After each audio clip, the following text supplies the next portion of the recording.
Neeraj Vinod Burani's Spacecraft Interiors. Your space, our craft. Experienced and professional team. No hidden charges. Luxurious designs. Follow us on Instagram. Spacecraft Interiors. Your space, our craft. उल्लास विकास को YouTube पर subscribe करें और bell icon को भी दबाएं। कल्याणपुर में महायुति प्रत्याशी सुलभा गणपत गायकवाड़ की प्रचार सभा में कल उप मुख्यमंत्री देवेंद्र फडणवीस आए हुए थे। जहां आए हुए जनसमूह को संबोधित करते हुए फडणवीस ने कहा कि आपका लाड़का भाव मंत्रालय में है और जल्दी महायुति सरकार लाड़की बहन योजना की रकम बढ़कर 2100 रुपये करने जा रहे हैं। इस ऐलान पर महिलाओं में खुशी का माहौल देखा गया। उनके साथ मंत्री रवींद्र चव्हाण भी शामिल हुए। दोघांपैकी एकालाच आम्ही शिकवू शकतो, तुझ्या भावाला आम्ही शिकवू, तुझं तर लग्नच करायचं आहे, तू घरी बैस। अतिशय हुशार असलेल्या आमच्या मुलीला आई बाप पैशाअभावी शिकवू शकत नव्हते। आता आम्ही त्या आई बापांना सांगितलंय, तुमच्या मुलीला शिकवण्याकरता तुमच्याकडे पैसे नसतील, काळजी करू नका। मुलीचे मामा मुंबईच्या मंत्रालयामध्ये बसलेले आहेत, मुलीचं शिक्षण ते करतील। 2 लाख 4 लाख 5 लाख किती फी असली तरी आपलं महायुतीचं सरकार ही फी भरते आहे आणि मुलींना शिकवण्याचं काम आपल्या सरकारच्या माध्यमातून होताना आपण पाहतोय। एवढंच नाही, आम्ही योजना आणली, आमच्या महिलांना एसटी मध्ये 50% तिकिटात प्रवास करण्याची योजना आणली। मी तुम्हाला गंमत सांगतो, योजना आणली, एसटी महामंडळाचे लोक धावत आले मुख्यमंत्र्यांकडे, माझ्याकडे, म्हणाले साहेब ही योजना बंद करा। म्हटलं का बंद करायची? म्हणाले ही योजना जर तुम्ही सुरू ठेवली, आधीच तोट्यात असलेली आमची एसटी बंद पडेल। आम्ही सांगितलं योजना चालेल, तुम्हाला लागलं तर आम्ही पैसे देऊ। 1 महिन्यापूर्वी पुन्हा तेच लोक आमच्याकडे आले, म्हणाले साहेब काही झालं तरी योजना बंद करू नका। अरे म्हटलं अजब लोक आहे, कधी म्हणता योजना सुरू करू नका, कधी म्हणता योजना बंद करू नका। ते म्हणाले साहेब ही योजना सुरू झाल्यापासून इतक्या महिलांनी एसटीत प्रवास सुरू केला की तोट्यात असलेली आमची एसटी फायद्यामध्ये आली, त्यामुळे आता तुम्ही ही योजना बंद करू नका।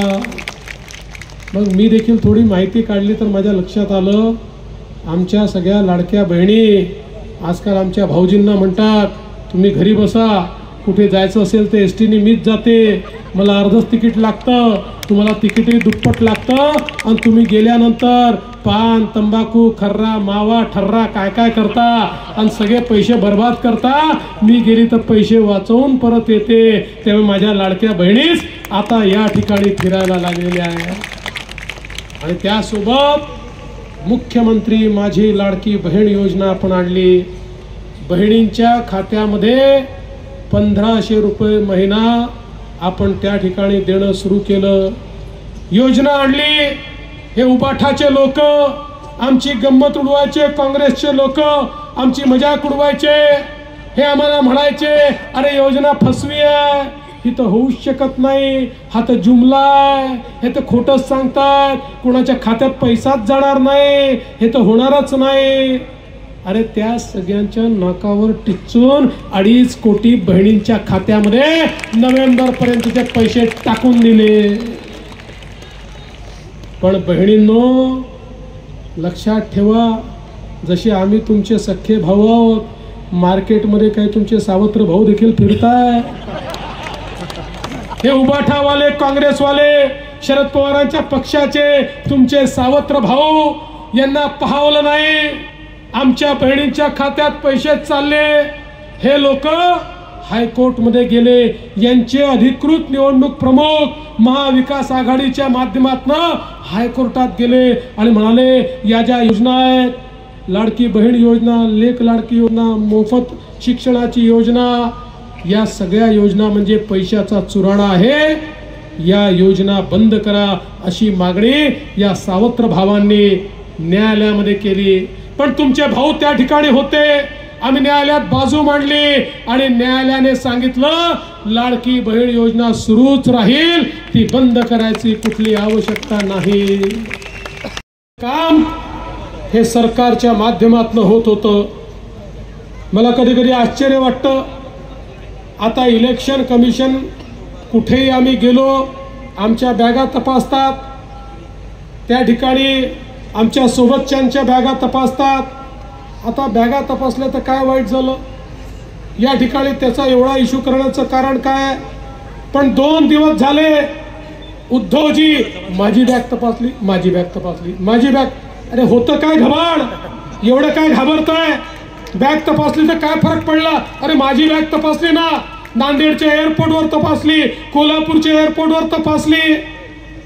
आम्ही नाही त्याचा इश्यू तयार केला, आम्ही नाही त्या ठिकाणी रडारड केली. बॅग तपासतात, बॅग तपासतात. बंधू भगिनींनो, आता यांच्या जवळचे सगळे विषय संपलेले आहेत. आता रडारड करण्याची वेळ आलेली आहे. आता रडारड करून या ठिकाणी मतं मागण्याचं काम हे करताय. खरं म्हणजे आपण पाहू शकता आपल्या सरकारने मुंबई असेल, MMR रिजन असेल, या रिजनचा चेहरा बदलवला. मागच्या काळात 2014 ते 19 आपल्याला सरकार चालवायची संधी मिळाली. या MMR रिजन मध्ये 350 किलोमीटरचं मेट्रोचं जाळं तयार करण्याचं काम आपण सुरू केलं. आज आपण पाहू शकतो, मग अटल सेतू असेल, कोस्टल रोड मुंबईचा असेल, या ठिकाणी आपला विरार अलिबाग कॉरिडॉर असेल, या सगळ्या प्रोजेक्टच्या माध्यमातून मोठ्या प्रमाणात सामान्य माणसाच्या आवागमनाकरता व्यवस्था तयार करण्याचं काम आपण केलं. जे इन्फ्रास्ट्रक्चर आपण तयार केलं ते आपण सगळे पाहू शकतो. पण मधल्या 2.5 वर्षामध्ये केवळ आणि केवळ स्थगिती देऊन या गेले तर तुमची योजना बंद करण्याकरता हात वर करतील. त्यामुळे लाडक्या बहिणींकरता लाडकी बहीण निवडून पाठवा हे सांगण्याकरता मी या ठिकाणी आलेलो आहे. आज महाराष्ट्रामध्ये ज्या प्रकारची औद्योगिक प्रगती आपण सुरू केली, हे सकाळपासून रात्रीपर्यंत एकच घोषा लावतात, उद्योग गुजरातला गेले, उद्योग गुजरातला गेले. अरे उघडा डोळे आणि बघा नीट. या महाराष्ट्रात उद्धव ठाकरेजींचं सरकार होतं. जोपर्यंत मी मुख्यमंत्री होतो महाराष्ट्र गुंतवणुकीत पहिल्या क्रमांकावर होता. उद्धवजीचं सरकार आलं, पहिल्या वर्षी कर्नाटक पहिल्या नंबरवर गेला, दुसऱ्या वर्षी गुजरात पहिल्या नंबरवर गेला. पण आपलं सरकार पुन्हा आलं. मी लगेच सांगितलं, आता बघा आमचं सरकार आलंय, आम्ही काय करतो, पहिल्याच वर्षी आपण पहिल्या क्रमांकावर आलो. गुजरात कर्नाटक सगळ्यांना. ब्यूरो रिपोर्ट, उल्लासनगर, उल्लास विकास। विकास को YouTube पर सब्सक्राइब करें और बेल आइकन को भी दबाएं।